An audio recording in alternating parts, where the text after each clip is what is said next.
50 লাখ ভোটাৰে একেলগে একেদিনাই ভোটদান কৰিব আৰু সেয়া হৈছে ডাঙৰ কথা। ইয়াৰ পূৰ্বে দেখা যায় যে 2টা বা 3টা ফেজত হয় আৰু যি প্ৰত্যক্ষিতভাৱে বিহুৰ পূৰ্বে 9 এপ্ৰিলৰ দিনাখন ভোট হ'ব আৰু একেলগে 126টা সমষ্টিত শদিয়াৰ পৰা ধুবুৰীলৈ, অৰ্থাৎ সেই বৃহস্পতিবাৰৰ দিনটোত সকলোৱে ভোট দি থাকিব। ইয়াৰ আগতে আমি দেখা পাওঁ যে ভাগ কৰা হয়, বৰাক বেলেগ, নামনি অসম বেলেগ, উজনি অসম বেলেগ, কিন্তু মাত্ৰ এটা ফেজত। এয়া বৃহৎ প্ৰস্তুতি আৰু তাৰ লগতে এয়া পৰিচয় যে অসম আজি অশান্ত পৰ্যায়ৰ পৰা আজি উন্নতিৰ পৰ্যায়লৈ গ'ল, তাৰো ক'ৰবাত আজি বাৰ্তা দিবলৈ চেষ্টা কৰা হৈছে। আমাৰ লগত লুইত নিলন এক্সিকিউটিভ এডিটৰ আছে আমাৰ লগত। এটা বাৰ্তা ক'ৰবাত একেলগে 126টা সমষ্টিত এক বৃহৎ প্ৰস্তুতি আমি প্ৰথমবাৰৰ বাবে দেখিবলৈ পাম। এয়া আমাৰ বাবেও প্ৰত্যাহ্বান, প্ৰচাৰ চলাবলৈ বাবেও প্ৰত্যাহ্বান, নিৰ্বাচন আয়োগৰ বাবেও প্ৰত্যাহ্বান। হয়, নিশ্চয়, কাৰণ প্ৰথমবাৰৰ বাবে দেখা গৈছে 126টা সমষ্টিত নিৰ্বাচন হ'ব। ই এটা আপুনি কোৱাৰ দৰে এটা মেছেজ যে অসম শান্ত, অসমৰ এতিয়া 126টা সমষ্টিতে একেলগে নিৰ্বাচন অনুষ্ঠিত কৰিব পাৰিব। আৰু ইতিমধ্যে আমি পূৰ্বতেও কৈ আহিছিলোঁ যে নিউজ লাইভে যে এটা পৰ্যায়ত এবাৰ নিৰ্বাচন অনুষ্ঠিত হ'ব। 9 এপ্ৰিলত নিৰ্বাচন অনুষ্ঠিত হ'ব এটা পৰ্যায়তে প্ৰথমবাৰৰ বাবে। আগতে 3টা 4টা 3টা পৰ্যায়তো মিনিমাম থাকেই, কিন্তু এইবাৰ প্ৰথমবাৰৰ বাবে নিৰ্বাচনী আয়োগে বিহুৰ পূৰ্বে নিৰ্বাচন অনুষ্ঠিত হৈছে এইবাৰ এটা পৰ্যায়ত 9 এপ্ৰিল। আৰু আমি দেখুৱাই আছোঁ যে 4 মে'ত ফলাফল ওলাব। 23 মাৰ্চত মনোনয়ন পত্ৰ দাখিলৰ অন্তিম দিন আৰু 26 মাৰ্চত মনোনয়ন পত্ৰ প্ৰত্যাহাৰ কৰিব পাৰিব। পশ্চিমবংগৰ দৰে ৰাজ্যত 2টা পৰ্যায়ত এবাৰ নিৰ্বাচন অনুষ্ঠিত কৰিছে, কিন্তু আন কেইখন ৰাজ্যত দেখা গৈছে যে এটা পৰ্যায়ত হৈছে। অসমৰ বাবে যিহেতু শান্তিৰ পৰিৱেশ ঘূৰি আহিছে, বাৰে বাৰে কৈ আহিছোঁ, আগতে যি অশান্ত ৰাজ্যৰ অসম আছিল সেয়া নাই।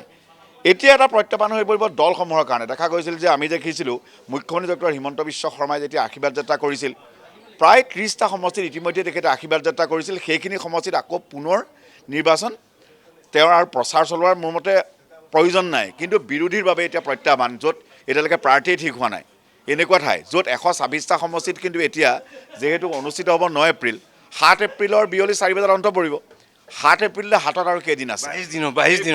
এইকেইদিনতে 126টা সমষ্টিত এতিয়া আন দলসমূহেও প্ৰচাৰ চলাব লাগিব, বিজেপি বা আন সকলো দলে। কিন্তু প্ৰত্যাহ্বান বিৰোধীৰ বাবে, কাৰণ আটাইকেইটা সমষ্টিত একেলগে আমি নিৰ্বাচন আপুনি মই কভাৰো কৰিব লাগিব। একে সময়তে বিৰোধী বা সকলোৱে 7 এপ্ৰিলৰ বাবে নিৰ্বাচনৰ বাবে তেওঁলোকে কেম্পেইন শেষ কৰিব লাগিব। গতিকে এই মুহূৰ্তত নিৰ্বাচন আয়োগৰ এই মুহূৰ্তত আটাইতকৈ ডাঙৰ খবৰ যে অসমত এটা পৰ্যায়ত অনুষ্ঠিত হ'ব বিহুৰ পূৰ্বে। 9 এপ্ৰিল বৃহস্পতিবাৰে নিৰ্বাচন অনুষ্ঠিত হ'ব আৰু তাৰপাছত 4 মে' সোমবাৰে ফলাফল ওলাব। হয়, ধন্যবাদ জনাইছোঁ। আৰু দেখা গৈছে যে যিহেতু একেলগে নিৰ্বাচন প্ৰাৰ্থীসকলৰ বাবেও প্ৰত্যাহ্বান, মই ইতিমধ্যে উল্লেখ কৰিছোঁ যে একেলগে চলি থাকিব।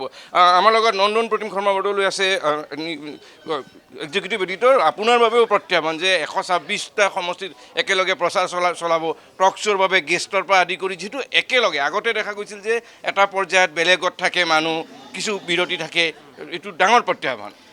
এইটো আচলতে অপ্ৰত্যাশিত নহয়। আমি এইবাৰ খবৰ পাইছিলোঁ বা এটা অনুমান কৰিছিলোঁ বা যে নিৰ্বাচন আয়োগে এইবাৰ অসমত এটা পৰ্যায়তে নিৰ্বাচন অনুষ্ঠিত কৰিব, সেই কথাটো আমি অপ্ৰত্যাশিত বুলি নকওঁ। কিন্তু আপুনি কোৱাটো হয়, যেতিয়া এটা দিনতে সকলো প্ৰক্ৰিয়া শেষ হ'ব, 126টা সমষ্টিত যেতিয়া নিৰ্বাচন অনুষ্ঠিত হ'ব, ভোট অনুষ্ঠিত হ'ব, তেতিয়া টেলিভিশ্যন সাংবাদিকৰ কাৰণে এইটো এটা মানে এক্সটেনচিভ কভাৰেজ হয় বা এটা সৰ্বব্যাপক এটা কভাৰেজ হ'ব। গতিকে সাংবাদিকে সেইদৰে 126টা সমষ্টি আমি কি কৰিব লাগিব, আমি সম্প্ৰচাৰ কৰিব লাগিব, সকলো খবৰ দিব লাগিব। কিন্তু এটা কথা মই ক'ব বিচাৰিছোঁ, এইবোৰ থাকিব।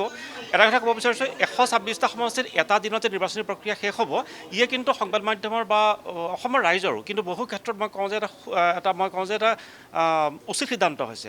এটা দিনত নিৰ্বাচনী প্ৰক্ৰিয়া শেষ হ'লে বহু ক্ষেত্ৰত কি হয়, আপোনাৰ সকলো নিয়ম নিয়াৰিকৈ সমাপন হয়। গতিকে মই ভাবোঁ এইটো এটা ভাল সিদ্ধান্ত হৈছে।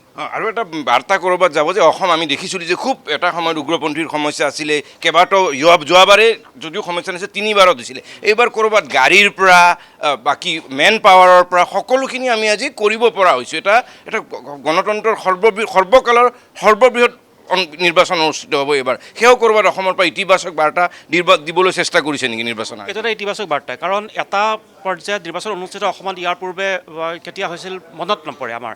অৰ্থাৎ অসমৰ শান্তি শৃংখলাজনিত পৰিস্থিতি, এটা আইন শৃংখলাজনিত পৰিস্থিতি আমাৰ আছিল। আৰু এই আইন শৃংখলাজনিত পৰিস্থিতিৰ পৰা আমি উত্তীৰ্ণ হৈ এটা পৰ্যায়লৈকে আহিছোঁ আৰু এটা পৰ্যায়ত নিৰ্বাচন অনুষ্ঠিত কৰিব পৰা গৈছে। ইয়াৰ অৰ্থ এইটো, আপুনি কাষৰীয়া পশ্চিমবংগলৈ চাওক, পশ্চিমবংগত নিৰ্বাচন অনুষ্ঠিত কৰাটো নিৰ্বাচন আয়োগৰ কাৰণে এটা প্ৰত্যাহ্বান। কিন্তু অসমত আজি নিৰ্বাচন অনুষ্ঠিত কৰাটো নিৰ্বাচন আয়োগৰ কাৰণে এটা উৎসৱত পৰিণত হৈছে। সেয়েহে এটা দিনত সকলো প্ৰক্ৰিয়া সমাপন কৰিব পাৰিছে। উজনি, নামনি, বৰাক উপত্যকা, ব্ৰহ্মপুত্ৰ উপত্যকা সকলো আজি একেটা দিনতে সকলো ৰাইজে অংশগ্ৰহণ কৰিব। মই ভাবোঁ এইটো গণতন্ত্ৰৰ বিজয়। নিৰ্বাচন আয়োগৰ কাৰণে এইটো এটা উৎসৱত পৰিণত হৈছে, ৰাইজৰ এটা উৎসৱত পৰিণত হৈছে আৰু অসমৰ কাৰণে এটা ভাল খবৰ বুলি ক'ব। ধন্যবাদ জনাইছোঁ। যিহেতু আজি 15 তাৰিখ আৰু 7 তাৰিখে সন্ধিয়াৰ ইয়াৰ পৰা যিহেতু প্ৰচাৰ বন্ধ হৈ যাব, গতিকে হাতত 22 দিন সময় আছে। গতিকে বহু শ্লোগান হ'ল, বহু অভিযোগ প্ৰতিযোগ হ'ল, যি হ'ব এই 22টা দিনত হ'ব, কিন্তু হ'ব কি সেয়া এতিয়া প্ৰত্যাহ্বান। সকলোৰে হাতত গণতন্ত্ৰৰ সমান সুবিধা আছে, সেয়া বিৰোধী দল হওক, শাসকীয় দল হওক, সকলোৰে হাতত সমাধান। কাউণ্ট ডাউন ষ্টাৰ্ট, 4 মে'লে কোনে কেনেদৰে প্ৰচাৰ চলাব, এই 22টা দিন হাতত আছে। 22টা দিন ৰৈছে। আমি নিউজ লাইভ সাজু, নিউজ লাইভৰ টীম সাজু। গতিকে আজিৰ পৰাই কাউণ্ট ডাউন আৰম্ভ।